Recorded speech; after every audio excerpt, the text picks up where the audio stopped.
তো এখন হচ্ছে এখানে আজকে সকালবেলা স্যান্ডউইচ, আলু সিদ্ধ স্যান্ডউইচ, তাই তো? যেটা আমার খুব ভালো লাগে, ওদেরও ভালো লাগে, আমিও খাই ভালোই। তো আজকে ছুটির দিনে এখানে হচ্ছে স্যান্ডউইচ নিয়ে আসলো, ব্রেড, আর এদিকে সব রেডি করে রেখেছি। আলু সিদ্ধ হচ্ছে, ওটা খাবো তাই। হ্যাঁ, এখানে কি হচ্ছে, আলুগুলো ম্যাশ করছি। এরপরে এটাকে মাখবো সব, এখানে যা যা আছে ওগুলো দিয়ে।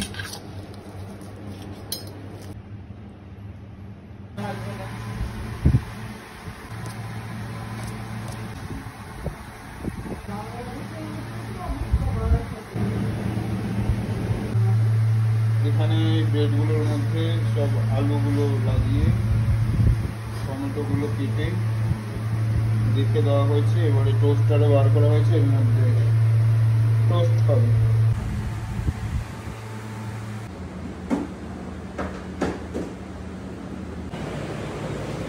তখন খাচ্ছে sandwich. It's good, it's good. তারপরে দুপুরবেলা কি মেনু আছে লাঞ্চের? ফ্রাইড রাইস, চিলি পনির। ব্যাস, আজকে সব ভালো ভালো খাবার। আজকে বৃহস্পতিবার না। এখন বাজে 11টা, ও ঘুম থেকে উঠলো এখন, ব্রাশ করেছে। তাও তাড়াতাড়ি হয়েছে ওটা। হ্যাঁ, এখন ও ব্রাশ করছে, ওর খাবার অলরেডি রেডি করা আছে, ও এখন ব্রাশ করছে।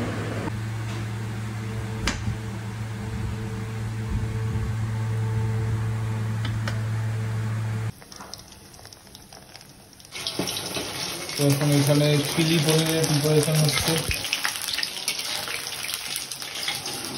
হাই,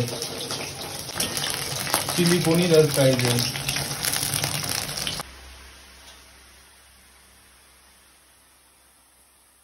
তো পুরীর থেকে কয়েকটা জিনিস কিনেছিলাম, সেগুলো দেখাচ্ছি এখন।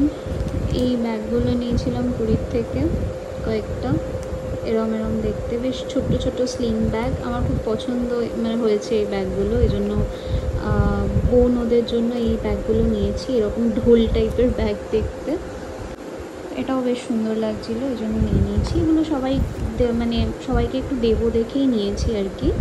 পুরীর থেকে কী আর দেবো সবাইকে। এই ব্যাগটা আমাকে দিয়েছে হচ্ছে আমার মা, মানে শাশুড়ি মা। এই ব্যাগটা এরকম স্লিং ব্যাগ আগেন। আর এইটা নিয়েছি আমি আমার দিদুনের জন্য, এদিক ওদিক টুকটাক ক্যারি করতে লাগে দিদুর, ওই জন্য এটা নিয়েছি। আর এখানে একটা ছোট্ট কয়েন পার্সও রয়েছে, যেটা আমার খুব ভালো লেগেছিলো, ওই জন্যই বেসিক্যালি এটা নিয়েছিলাম। আর এইগুলো হচ্ছে নাইট ওয়্যারটা, মানে নাইটি টাইপেরই খানিকটা, কিন্তু দেখতে খুব সুন্দর। আর পুরীর যেহেতু ইক্কাত বা ওই কোটকি স্টাইলের যে প্রিন্টগুলো থাকে না, সেইগুলো এখানে রয়েছে, মানে সেই প্রিন্টেরই এগুলো, তবে ওই জন্যই বেসিক্যালি এগুলো নেওয়া। তো এই হচ্ছে দেখতে এরকম টাইপের, আর নিচটা পুরো এরকম টাইপের লেন্থে যাচ্ছে, উপরটা এরকম। তো এটা নিয়েছি আমার জন্য, এটাও আমি আমার জন্য নিয়েছি। মানে একটা আমাকে মা গিফট করেছে আমার মা, আর একটা রিজু বলেছে তুই নে, তোর ভালো লাগলে আমি দিয়ে দেবো। আর এই জামাটা নিয়েছি, এগুলো তো পুরীতে জানোই সবাই গেলে এগুলো কেনে বা পরে যা হোক। তো এগুলো আমার আছেও অনেকগুলো, কয়েকটা বাড়িতেও ছিল। তো ওগুলো যেহেতু পরে পরে অনেকটা রং নষ্ট হয়ে গেছে, তো ওই জন্য আর দুটো নিয়ে নিয়েছি এরকম টাইপেরই। শুধু এই যে পুরীর যে একটা স্পেশাল ব্যাপারটা থাকে, এখানটা একটা ঝুলপি মতন থাকে, ওই লেয়ারটা আমি বাদ দিয়ে নিয়েছি, কারণ ওটা অনেক পরে পরে মানে বোর হয়ে গেছিলাম আমি। তো ওর জন্য একটা প্লেন নর্মাল এরকম গাউন টাইপের নিয়ে নিয়েছি, এটা ফুল লেন্থ গাউন। আর ওদিকে দুটো এরকমই দুটো আর নাইটি রয়েছে, ওই দুটো মায়ের, মানে আমার শাশুড়ি মায়ের। একটা আমার মা দিয়েছে, আর একটা রিজু দিয়েছে মাকে। আমার মাকেও একটা দিয়েছে, কিন্তু মায়ের কাছে রয়ে গেছে। এইটা হচ্ছে দুটোই আমার শাশুড়ি মায়ের, মা নিজেই চয়েস করে নিয়েছে আর কি। তো দুটোই দেখতে পাচ্ছ বেশ কোটকি, মানে পুরীর কোটকি স্টাইল, প্রিন্টগুলো খুব ইউনিক প্যাটার্ন না, ওই জন্য এই টাইপের নাইট ওয়্যার পাওয়া যায় না এদিকটায় কোথাও, তো ওই জন্য এগুলো নিয়েছি। আমার চুল চোখ মুখের অবস্থা দেখে তোমরা ভাববে কোথার থেকে এসছি, মানে পাগলটা কোথার থেকে চলে এসছে। কিন্তু মানে সকাল থেকে এটা ওটা করছি, তো সকালবেলা ব্রেকফাস্টটা করলাম, তারপরে আজকে যেহেতু ওই রান্নাবান্না হবে ফ্রাইড রাইস আর চিলি পনির, তো ওই জন্য সব রেডি করে দিলাম, বেটে বুটে কেটে কুটে সমস্ত কিছু রেডি করে দিয়েছি মাকে, যাতে তাড়াতাড়ি হয়ে যায়। তার মধ্যে আজকের থেকেই শুরু হয়েছে সমস্ত লন্ড্রির কাজবাজ, মানে পুরীর থেকে এসছি না, ওখান থেকে এসে সমস্ত কিছু জামা কাপড় এগুলো সেগুলো সব কিছু কাচা ধোয়া চলছে।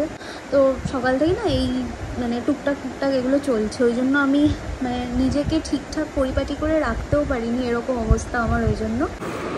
তো এখানে ফ্রাইড রাইস হয়ে গেছে, এদিকেও নিজেরটা নিয়েও নিয়েছে, আমাকে দেওয়া গেছে। তো এখন বাড়ি যাওয়ার পথে এখন আমরা আবার এসেছি বিশালে। এসছি এখানে আর ও ট্রায়াল দিচ্ছে, মানে আমি এসছি অ্যাকচুয়ালি আমার কেনাকাটা কিছু যদি করতে পারি, আর ও এসে দেখছে ওই কিনে নেবে সব।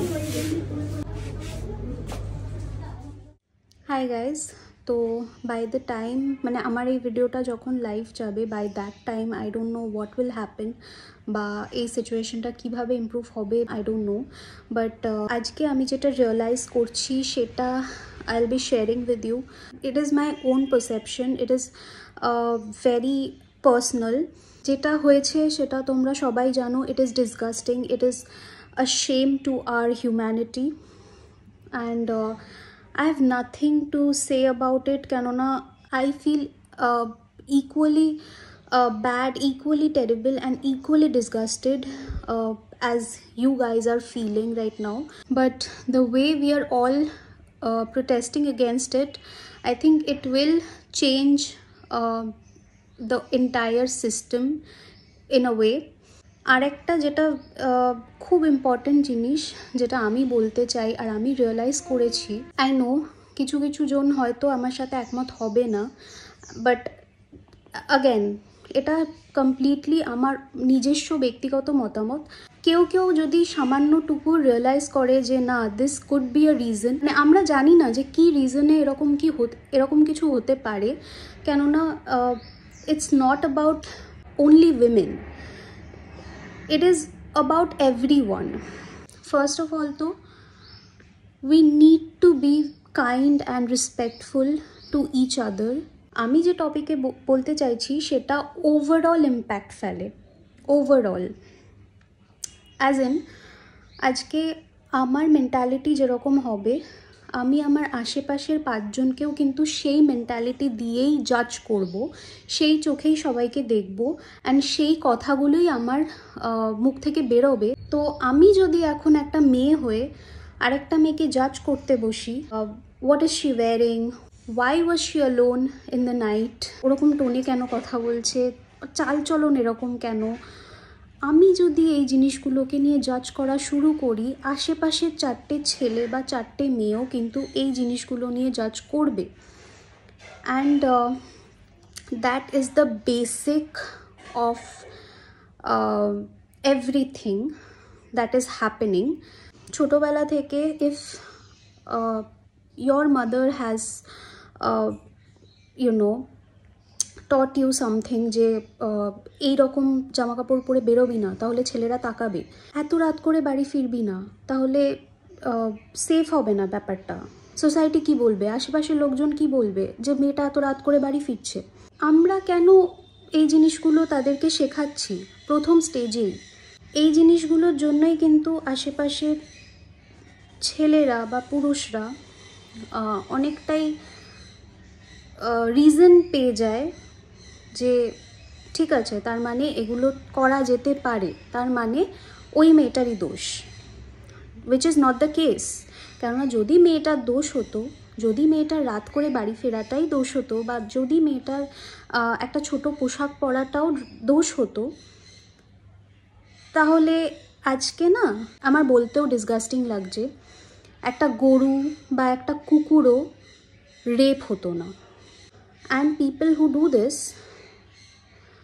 দেয়ার মেন্টালিটি ইজ সো সিক যে এরা গরু ছাগল মানে কোনো অ্যানিমেলদেরও ছাড়ছে না। A dead body is getting raped, A cow is getting raped. A dog is getting raped. Child, a 3-year child is getting raped. আর এখানে ফেসবুকে, হোয়াটসঅ্যাপে অনেক পোস্টে আমি দেখছি যেগুলো ভীষণই হাস্যকর লাগছে আমার দেখে। এই সিনারিওতে দাঁড়িয়ে, এই সিচুয়েশনে দাঁড়িয়ে তারা এই রকম ধরনের এক একটা জঘন্য পোস্ট করছে না, তোমাদের হাস্যকর লাগবে আর ভাবতে অবাক লাগবে যে আমরা কোথায় আছি। এখন থেকে বয়কট করো সেই সব মেয়েদের যারা ভালগার পোস্ট করে, যারা ভালগার ড্রেস আপ করে, বা যারা রিলস ভিডিও বানায়, প্রোভোকিং রিলস অ্যান্ড ভিডিও বানায়, যেগুলো প্রোভোক করে, যেগুলো সোসাইটিতে খুব বাজেভাবে ইম্প্যাক্ট ক্রিয়েট করছে। যদি সেই মেয়েগুলোরই দোষ হয়, তাহলে ওই 3 বছরের বাচ্চাটা কি দোষ করেছে? সে কি কোনো ভালগার ড্রেস পরেছিল? সে কি কোনো ভালগার ভিডিওস বানিয়েছিল? A boy, a minor boy getting raped, how will you explain it? কি দেখে, মানে পর্নোগ্রাফি দেখে বা ওই রকম মেয়েদের ভালগার পোশাক দেখে একটা ছেলেকে রেপ করাটা justified? That is exactly my point. আমরাই যদি নিজেদেরকে রেসপেক্ট না দিই অ্যানিমেলদের প্রতি, মেয়েদের প্রতি, ছেলেদের প্রতি, বাচ্চাদের প্রতি, বয়স্কদের প্রতি, সবার প্রতি, কেননা আমরা যদি সেই জায়গাটায় ভুল করি না, তাহলে বাকিরাও করবে। আর এমন অনেকেই আছে যারা এই র্যালিটাতে পার্ট নিচ্ছে, তাদের মধ্যে অনেকেই আছে, অনেক ছেলেরাও রয়েছে, অনেক মেয়েরাও রয়েছে, যারা নিজেরাই কিন্তু একটা না একটা সময় কোনো না কোনো মেয়েকে ইভ টিজিং বা ছোট করা বা কুরুচিকর মন্তব্য এগুলো করেছে, কোনো না কোনোভাবে মোলেস্ট কিন্তু করেছে। এমন অনেক ছেলে, আমি সব ছেলের কথা বলছি না। আমরা বলি না এরকম যে look at the way she is dressing, she is asking for it, she is provoking all the boys। এই ধরনের যখনই কিছু হয় তো we all have to be united, men, women, যে কোনো জেন্ডার নির্বিশেষে। এটা খুবই ভালো জিনিস, কিন্তু ওই যে বললাম, আমাদের গোড়ায় গণ্ডগোলটাকে ঠিক করতে হবে, আমাদের মেন্টালিটিটাকে চেঞ্জ করতে হবে। আমরা নিজেরা যদি চেঞ্জ না হই, নিজেদেরকে চেঞ্জ না করতে পারি, তাহলে আমরা জুডিশিয়াল সিস্টেমের ওপরে কিভাবে ভরসা রাখতে পারি? মেয়েটা তো ফিরবে না, we can't bring her back। তার বাবা মা যে কিনা এতটা গর্ববোধ করছিল যে আমাদের মেয়ে মেডিকেল নিয়ে পড়াশুনো করছে আরজি করের মতন একটা টপ জায়গায়, ইনস্টিটিউশনে, তাদের সেই গর্বের জায়গাটা আর থাকলো না। ইট ব্রেকস মাই হার্ট টু সে যে কোনো মেয়ের বাবা মা তাদের মেয়েদের নিয়ে স্বপ্ন দেখার যে জায়গাটা, তাদের সেই স্বপ্ন দেখার জায়গাটা আই থিঙ্ক কিছু না কিছুভাবে হ্যাম্পার হচ্ছে এই ইনসিডেন্টটার জন্য, কেননা তারা ভয়েতে এরপরে মেয়েগুলোকে স্বপ্ন দেখাতেই পারবে না। এই ছোট ছোট জিনিসগুলোকেই আমাদেরকে চেঞ্জ করা খুব দরকার।